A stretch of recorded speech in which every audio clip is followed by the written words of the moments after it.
Hello everyone, welcome again to CBSE class 10th maths chapter number 5। कौन सा? AP arithmetic progression की हम बात कर रहे हैं। यहाँ पे हमने एपी देखा कि एपी कैसे लिखा जाता है।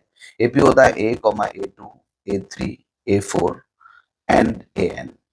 अगर मैं एपी को ऐसे भी लिख सकता हूँ कि एपी मेरा क्या है, ए है, ए प्लस डी है, अगला टर्म थर्ड टर्म है a plus 2D, fourth term है ए प्लस 3D, सेम इसी वे में एन है a plus n minus 1 into D। Right, we can write the AP by this manner, both are same. अच्छा, इसमें जो है कभी कभी क्या होता है कि ए इज गिवन, आपको पहला टर्म दिया हुआ है। अगर आपको पहला टर्म दिया हुआ है एंड डी इज गिवन और आपको डी दिया हुआ है, आप कोई सा भी ए एन निकाल सकते हैं इजिली, आसानी से आप निकाल सकते हैं। राइट, आप हमेशा से दिमाग लगाना है कि जब भी ए दिया है डी दिया है, आपको क्या फॉर्मूला लगाना है, ए एन बराबर a plus n minus 1 into D। Okay, यहाँ पर ए एन और डी चार चीजें हैं। ए एन है, डी ए है, एन है और डी है। आपको जब भी कोई एक चीज पूछनी होती है तो इन चारों में से तीन चीजें पता होती है, एक चीज मालूम करता है। कभी कभी क्या होता है कि हमें जो है ना पहला टर्म नहीं दिया होता, a not given, d not given, a भी नहीं दिया है, डी भी नहीं दिया है, और हमसे पूछ क्या रहा है, वो कोई और टर्म ए एन पूछ रहा है हमसे। ए एन कह रहा है बताओ ए एन क्या होगा। तो ऐसी सिचुएशन में क्या होता है कि आपको जो है वो कोई और टर्म दिया होगा। आपको कौन से, आपको टू टर्म्स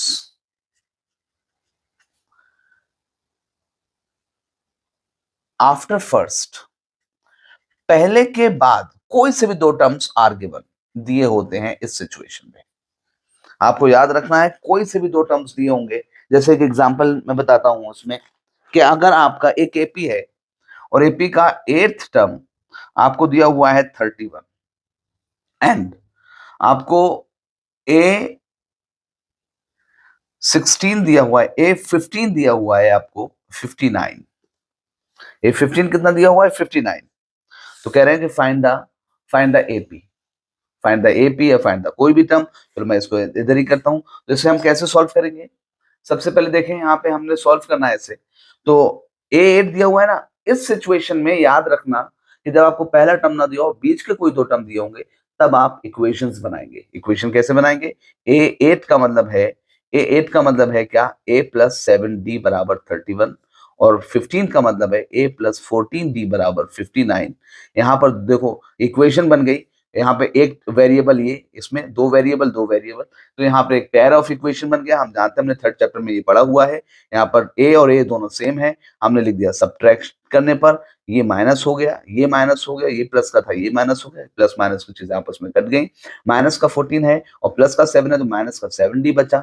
माइनस का बचेगा, 9 से 1 जाएगा 8 बचेगा, 5 से 3 जाएगा 2 बचेगा, माइनस से माइनस कैंसिल हुआ। d equals to 28/7 equals to 4। यहाँ पे d4 आ गया। इनटू मैंने कोई सी भी इक्वेशन में, पहली इक्वेशन में रख दिया a प्लस 7D बराबर 31।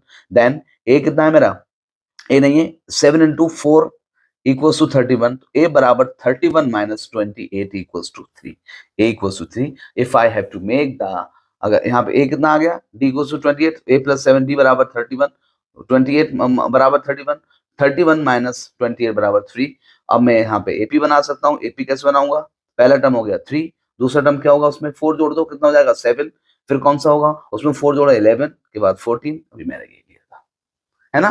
तो हमें याद रखना है कि ये पैटर्न क्या दिया है इसका। अगर आपको पहला टर्म दिया होगा तो आप कोई सा भी टर्म फाइंड आउट कर सकते हैं। अगर आपको पहला टर्म ना देकर दो टर्म्स दे रखे हैं, तो आप लीनियर इक्वेशन बनाएंगे with two variables. Right, linear equation with two variable, then उसको सॉल्व करेंगे आप एलिमिनेशन मेथड से सॉल्व। एक और बहुत इंपॉर्टेंट कॉन्सेप्ट